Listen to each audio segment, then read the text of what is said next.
Two owners in the same industry set the same 3-year goal, 3 to 8 million. One built, one bought, both got there. One of them added 12 hires, 3 new markets, and 40 pounds of quiet weight around the middle from stress-eating gas station snacks for 3 years. The other one closed on a competitor, integrated in 100 days, and spent the following 2 years untangling a mess she didn't know she'd bought. Both got there. Only one of them still has a marriage. Welcome to From Burnout to Bought Out, the podcast for business owners who are tired of being the hardest working, lowest paid employee in their own company. I'm Jon, joined as always by Ryan, and together we've spent years inside owner-led businesses helping founders go from running on fumes to running a business that actually runs without them. Every episode we break down the real problems nobody talks about, the burnout, the bottlenecks, the blind spots, and show you what it looks like to build a business that's profitable, sellable, and doesn't need you in the building every day to survive.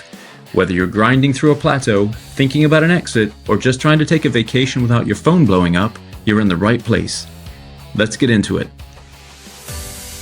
Well, it sounds like a choice, Ryan. Gas station snacks for 3 years or untangling a mess? Not sure what I'd prefer there. I don't know, the gas stations are getting pretty good. Yeah.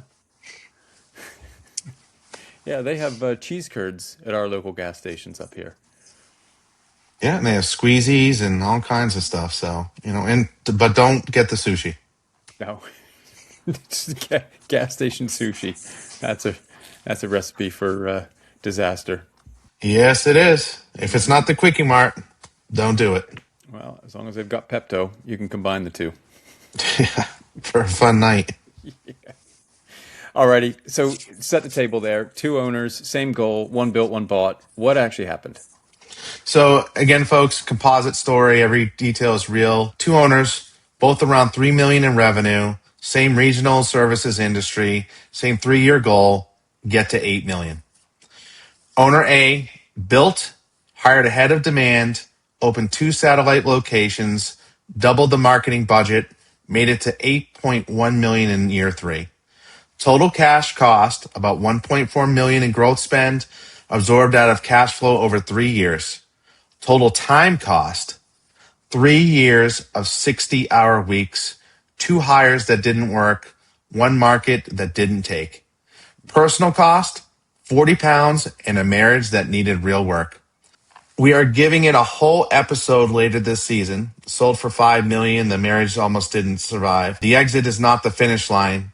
That is a story for another day. Owner B bought, acquired a $3 million competitor in month 4 for about 2.4 million all in, integrated over the next 100 days, made it to 7.8 million by the end of year 2. Total cash cost, 2.4 million closing plus $500,000 in integration overrun, which was about $200,000 more than budgeted. Total time cost, 18 months of intense integration work, then 12 months of untangling stuff nobody flagged in diligence. Personal cost, a completely different kind of exhaustion. Not stress eating, just no room in his head for anything else for 2 solid years. Both hit the number. Neither of them had it easy. The industry mythology is that buying is the fast way. It's not at all. It's the different way. The real question isn't which one won. The real question is which one was right for that owner at that moment with that team and that bank account. That's what today is all about. Not should you buy, it's about should you buy. Yes, and I bet you if you asked either one of them whether it was the right path, they would probably choose the other one. Sounds stressful.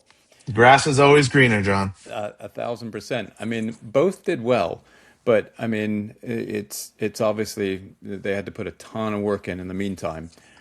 But most owners ask, should I buy this competitor at some stage in their business? But what's wrong with that question? Should I buy this competitor is the wrong question because it starts with a specific deal and works backward to justify it. By the time you're asking about a specific deal, you're already emotionally halfway across the bridge. That's not analysis, that's rationalization. The right question is upstream. What's the fastest, cheapest, lowest risk path to my next growth stage? And does an acquisition generally serve that, or does it just feel like it does because I'm tired? Buying a competitor is a strategy. It's not an opportunity that showed up in your inbox. When an owner reframes it this way, a specific competitor deal becomes one option in a portfolio, not the only path. The other options in that portfolio are build, partner, license, joint venture, poach a team, hire a rainmaker, buy a customer list instead of a company, right? And any of those might be faster and cheaper than the acquisition you're staring at.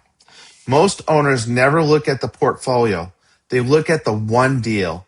And so they buy something they didn't need at a price they didn't have to pay to solve a problem they could have solved another way. The deal on your desk is not a strategy. It's an antidote. Treat it that way. Right, right. The shiny deal on your desk is a huge distraction. Yeah, I think if one of your competitors comes up for sale, it's so easy to go, "Oh, this is the right decision. I've got to do this," especially if somebody else is going to come in and buy it in a larger company because you could be put on the back foot. I think we get distracted by it, is what you're saying. It's really about having a strategy first, and if buying is the right strategy, then that's the time to approach it. When does buying actually beat building? Not just in theory, because obviously the theory always supports that, but in the real world. Yeah. So I think there's 7 strategic conditions, right? If a deal doesn't hit at least 2 of these, buying is probably worse than building for you. So I'm going to say these in order of strength. 1, time. You need to be in the new state in under 18 months, and building organically takes 3+ years. Buying compresses time in a way nothing else can. 2, barriers. The capability is generally hard to replicate. Licenses, certifications, patents, geographic footprint, regulated skill. Not hard to hire for, actually gated. 3, customer base. The target has a defensible book of business like contracts, recurring revenue, high switching costs that you'd need years and a lot of luck to build. 4, talent density. The target has a critical mass of trained people in the market where your recruiting funnel has been stalled for a year. You're buying the team. 5, cost structure. Real economies of scale, not slide deck synergies, right? Overhead you can consolidate, vendors you can renegotiate, excess capacity you can absorb without hiring. It's a tough word for me. Sorry. You didn't have the capacity for that word. I certainly didn't have the capability. Yeah. 6, geographic expansion. Entering a new region. Cold costs with 18 to 24 months of losses. You are buying a rooted operator that can skip that curve. 7, defensive. If a competitor gets acquired by a bigger player, your position gets materially worse. The buy is a positioning move, not a growth move. Time is the one thing you can't buy back. If time is the strongest drive on that list for you, the acquisition math starts to earn its own case. If time is not on the list, if you're not under a real clock, building is almost always cheaper, safer, and less disruptive to the business you already have. Owners buy when they're tired more often than they buy when they're strategic. Being tired is not on the list of 7. Right, right. Time is the number one. So we're going to have a quick break. And it fits, unfortunately, because this whole episode is about when you stop patching the thing and finally replace it. Go on. This is brought to you by Revolution Furnishings. Family owned, made in New Hampshire, bedroom furniture that is not held together by hope. This is a direct shot at somebody. Who? Me. Me again. I have a dresser in my bedroom that I've assembled 15 years ago from a flat pat box. Every 3 or 4 months, as a drawer stops closing right, and I have to take it apart on a Sunday and fix it. That's the build option, John. You're building the dresser again every 90 days. Oh, lucky me, I am. And by my count, I've now built this dresser approximately 27 times. At some point, the answer is buy, not build. That's right. That is the entire episode. That is the entire episode. Revolution Furnishings does bedroom, home office, and bath. Platform beds, storage beds, dressers, nightstands, wardrobes, pedestal desks, bookcases. Collections named after actual New England towns. Bedford, Portsmouth, Shaker, Exeter. Real wood, real drawers, real craftsmen who do not need a Sunday every quarter to keep it standing. You are describing every acquisition I have ever recommended, which is get the professionally built version and stop being the professional builder. That is right. Buy the real thing. Revolution Furnishings, revfern.com. John, what the heck is a flat pack? I'm not sure. When does building beat buying? What are you protecting the owner from? So, building beats buying in most cases. That's the boring answer, but it's true. 5 conditions where buying is a mistake, even when it feels smart. 1, your own operating system is wobbly. Books aren't clean, cash is chaotic, there's no leadership bench. If you can't run one business well, you can't run 2. Adding revenue to a broken system multiplies the breakage, right? You cannot buy your way out of a broken operating system. You will only add zeros to the chaos. 2, you don't have the cash cushion. If the deal drains your reserves, one bad quarter post-close ends it. Apocalypse, there you go, right? And it'll end it for both businesses. Right. Build gives you a rate a limiter. Buy removes it. 3, your growth constraint is demand, not supply. If you're not fully utilized in your existing capacity, buying more capacity is buying a bigger problem. Fix the top of the funnel first. 4, the synergies are hypothetical. If you have to squint at the model to make the math work, the math doesn't work. Real synergies survive skepticism. Fake ones require enthusiasm. And then 5, you're tired. This one gets its own bullet because it's the most common one and the one owners never admit to. Buying to escape your current business is a $2 million vacation you will still be paying for in 7 years. If any of those 5 represent you, don't buy, build, or don't grow at all this year. Fix the foundation. Growth will be there in 12 months. But the most expensive acquisition is the one an exhausted owner does to feel like something is happening. Right. It feels like a shortcut. That line, super important. You can't buy your way out of a broken operating system. That's super important, right? You're not going to get better just by buying something. You got to fix what you got. You're absolutely right. Look at Apple versus Microsoft. Well, are you talking about my broken Mac? You just switched to Mac. I did, because Microsoft's broken. Once you go Mac, you don't go back. That's what they say. That is what they say. The Mac or the berry, the sweeter the juice. Say that again. The Mac or the berry, the sweeter the juice. Okay. I've not heard that one. Alrighty, so if owners are running the numbers and the numbers say buy, what's the trap in that math? The build versus buy spreadsheet almost always favors buy because the buy side is one number you can see and the build side is a fog of assumptions, right? The buy number is concrete, purchase price, integration costs, day one revenue. It looks like math. The build number is a range, marketing spend, hires that maybe work out, maybe not, capacity, maybe fill. It looks like guessing. Concrete beats guessing in the human brain every time, even when the concrete number is wrong. So 4 places the buy math lies. 1, purchase price is not total cost. Integration cost is usually 30 to 50% of purchase price and always gets underestimated. Owner B in our story budgeted $200,000 and spent $500,000. That was normal. It wasn't a disaster. 2, synergies get counted, dis-synergies don't. You'll model the cost savings from combined vendors. You won't model the 2 key employees who quit within a year because the culture shifted. 3, the revenue you're buying has attrition baked in. Assuming 10 to 20% of the acquired customer base walks in year 1, if you didn't model that, your effective purchase price just went up 15%. And 4, the build number is missing the option value of not buying. If you build and it doesn't work, you can stop. If you buy and it doesn't work, you own it. The build path has an off-ramp. The buy path doesn't. The math isn't the problem. The math is just confidence disguised as arithmetic or capacity that I can't say. The problem is what the owner doesn't put in the math. Right. Okay, so let's help them. Let's help people out. What's a decision framework an owner can actually use?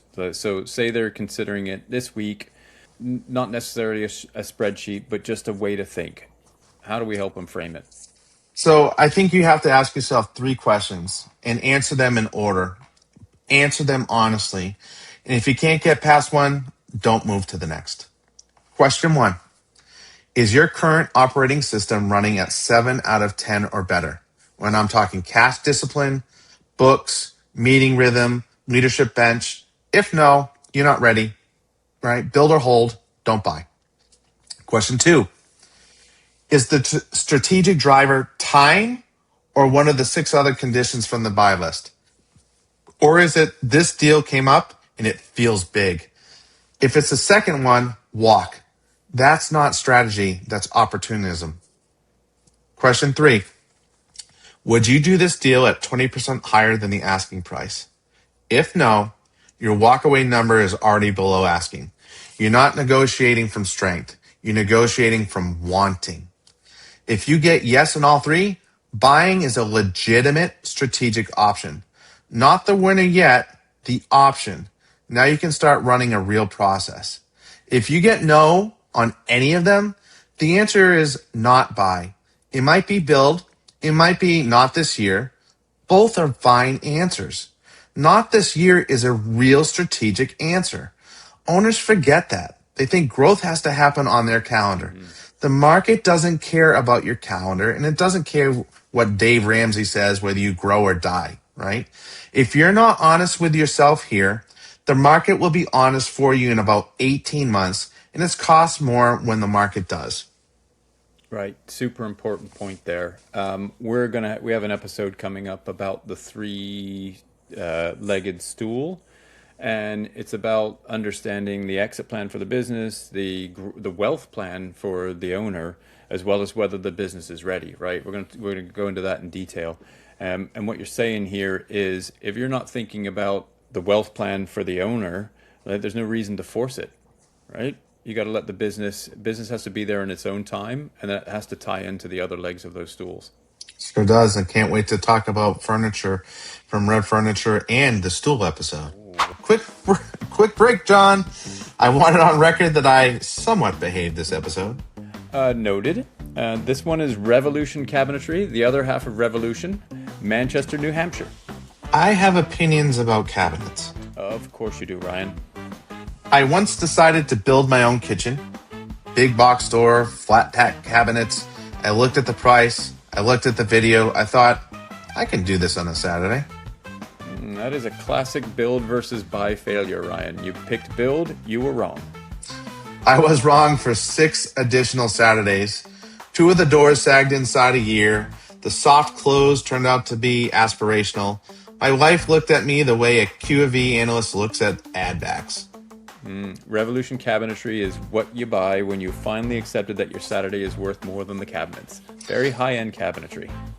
Everyone is built in their New Hampshire shop by their own team. Dovetail doors soft close because they're engineered to, not because a foam pad is doing its best. Cherry, walnut, white oak, maple, painted, kitchens, vanities, closets, mudrooms, built-ins, home offices, fireplace surrounds, anything you're going to try to do yourself on a Saturday. You people also do custom millwork, which matters because there are people who care about that. As a Canadian, I have deep opinions about millwork. We invented shims. That's not true, but nobody's going to check. That's your one. That's my one. 8 to 12 weeks from approved design. They serve New Hampshire, Massachusetts, Maine, Vermont, all in New England. Revolution Cabinetry, revcabinetry.com. Buy the thing. Do not build the thing on a Saturday. This is a real principle. That is right. Okay, the answer is buy. Let's talk a little bit about how people start. So, say the framework says buy. Where does the owner actually start this week? Don't deep dive into the process. We've done that in other episodes, and we'll continue to do that. But what is the first move here? You got to understand, you are not ready for a deal yet. You're ready to build a pipeline. Those are two different things. Your first move, write your investment thesis in one page. What you want to buy, why, what the strategic driver is, which are the 7 conditions from earlier, what you'll pay and won't pay, what integration looks like. If you can't write it, you're not ready. Second move, build a target list. 15, 25 companies that fit the thesis. Not one target, a portfolio. The moment you have one target, you have a crush, not a pipeline. Third move, talk to your advisors, not brokers. Your accountant, your attorney, your banker, they know who's tired, who's for sale quietly, and who's going to be for sale in a year. Brokers only show you the auctions, and auctions are the worst way to buy and the most expensive. Fourth move, score every target on a one-page rubric. 15 minutes per target. Revenue, EBITDA, customer concentration, key person risk, cultural fit, affordability. Most will get eliminated in the 15 minutes. That's the entire point of that exercise. Fifth move, have a walk-away number written down before you ever meet with a seller. Not after, before. If you don't have a number before, you'll invent one after, and the number you invent is called whatever they're asking. That's it. That's the first month. No LOIs, no lawyers, no signed anything. Just thesis, targets, screening, and discipline. The whole IDEA framework, which is a proprietary system I came up with, IDEA, Develop, Evaluation, Act, the 4 phases, the 7 diligence work streams, the 100-day integration sprint, that's a future episode. Bookmark it. But you don't need it yet. You need the front end done right, or the back end doesn't matter. It always seems like you're hitting the brakes, Ryan. Super excited. There's a deal on my desk. I want to do it. And you're like, whoa, whoa, whoa, whoa, whoa. Pump the brakes here. But there is a reason for that, because people can very easily get ahead of themselves, get embroiled and waste money. Like you're throwing dollars at lawyers, right? Obviously, we've had owners that spend 100 grand or so and end up with nothing at the end of the day. So pumping the brakes appropriate, right? Yeah, you always break for moose, right? Why not break for $1 million deal, right? Yeah. No, So, I hit him. That feeds us. That feeds us for a whole year. and you're on your 6th truck, right? So, scary story. I see this every single year. The owner falls in love. Oh, so nice. Before doing the strategic work, signs an LOA, hires the most expensive M&A attorney that they can find on referral, spends the first 60 to 90 days in legal drafting, back and forth with the seller's counsel, and preliminary diligence. Bills at the end, about $100,000 in legal and accounting fees. Then, real diligence reveals what the owner should have caught in his first screening. Customer concentration was 50%, not 25. The founder's wife runs operations and is not coming with the deal. There's an ugly employee lawsuit no one mentioned. And the EBITDA he underwrote turns out to be creative writing. That last one is a whole episode by itself this season, the add back conversation. You think it's 1.5 million, the Q of E says 900,000. Same conversation, whether you're the buyer running it or the seller getting it. Different side of the table, identical bad afternoon. Deal dies, 100 grams gone, 0 equity, 3 months of management attention pulled off the existing business, which is now behind on its own numbers. This is not a rare outcome. This is the modal outcome for owners who skip the strategic work and go straight to the deal work. The way to avoid it, in one sentence: never sign an LOI without a written strategic thesis, a scored target on a written rubric, and a walkaway number in writing. Walkaway numbers are written before you fall in love, not after. After is when ego votes. Before is when math votes. The 100K trap doesn't kill the business, but it kills momentum for a year. That's the actual cost, not the fees, the year. You can't buy back a year. Time is the one thing you can't buy back. It cuts both ways. Awesome. Okay, last break. And this one is both halves of the Revolution business, furnishings and cabinetry. Same awesome owner, 2 divisions, whole house. Which is on brand for this episode, one integrated business across 2 divisions. See what he did there? He turned the sponsor read into a callback to the show. That is a sign of a man who has been doing this too long. I have been doing this too long. My wife will confirm. Here's the pitch, and it lines up with the whole episode. You're a homeowner. Every room in your house is build versus buy question. The answer is basically always buy. Correct. The kitchen, Revolution cabinetry, the vanities, the mudroom, the built-ins, the closets, the home office cabinetry, Revolutionary cabinetry, the bed, the dresser, the nightstands, the wardrobe, the pedestal desk, the bath vanity, Revolution furnishings. Instead of what you did, which was... Instead of what I did, which was hire 6 different people from 6 different websites and spend 9 months of my life as an unlicensed general contractor. There's a pantry door in my house that swings into the fridge. My wife has never let me forget it. Revolution Cabinetry would have hung that door on the right size because they design around how you actually use the room. That's on their website. The pantry door is a metaphor for every acquisition an unprepared owner has ever done. One design conversation. Same team, made in the same New Hampshire shops. Buy the integrated version. Do not build the DIY version. This, again, the whole show. Get the pros to do the whole house. Revolution. RevFern.com and RevCabinetry.com. All right, Ryan, let's start to wrap up here. A owner's driving to the office right now with a deal on their desk. What is the one thing they do this week? One thing this week, before you talk to a lawyer, before you talk to the seller, write your 1-page investment thesis by hand on paper, not in a doc. At the top, the reason I am considering acquisition instead of building is, and if you can't finish that sentence in 15 words with one of the 7 strategic conditions from earlier, you don't have a thesis, you have a feeling. Then, what specifically am I buying?